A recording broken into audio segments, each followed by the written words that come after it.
We're here with Paul Goldenberg, who is the Chief Policy Advisor for the Rutgers Miller Center for Community Protection and Resilience and Center on Policing. This is not your first March for the Living. Tell me why you're here again and why it's so important to be here.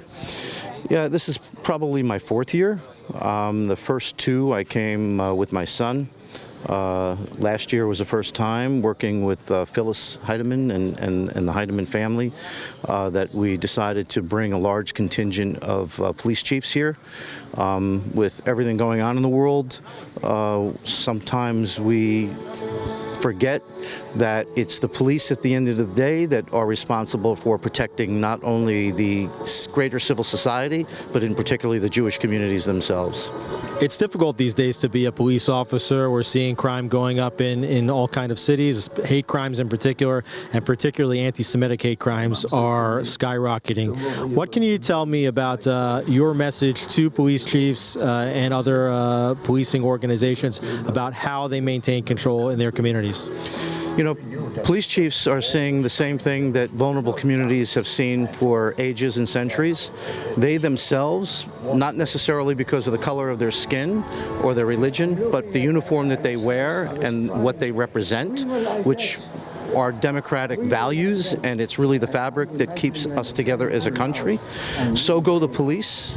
As we see standing in this place, the police were no longer a part of greater society, and we're tucked away into Nazism. So go the police, so goes our entire democratic values. So working with the police is more important for Jewish leaders, more important for leaders of any vulnerable community today than any other time in modern history. The police are under attack. The police are being murdered in the streets because of what they represent.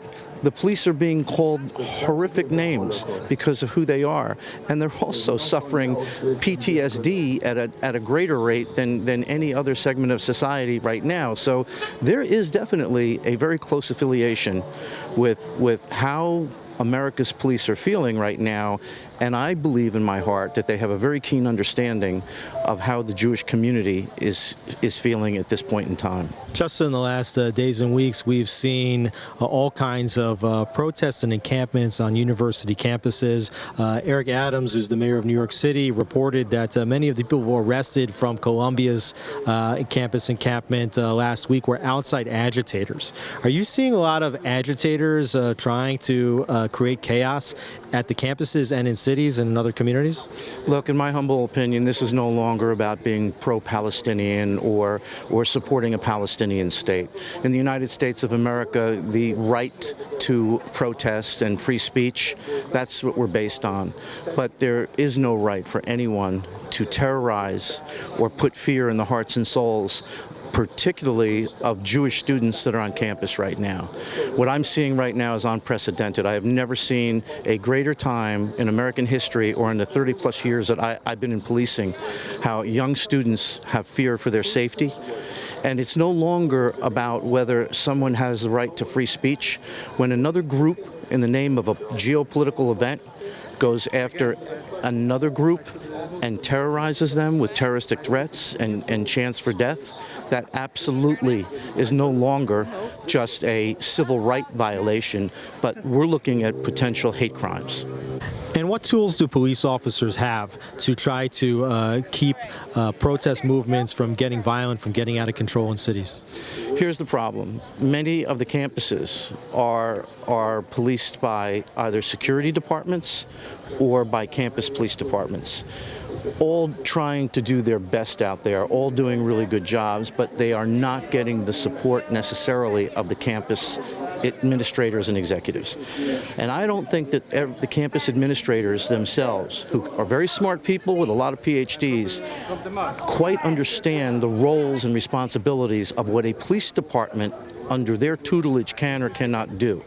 And some of these campus administrators are overstepping their bounds, and they're not letting their police do what they need to do.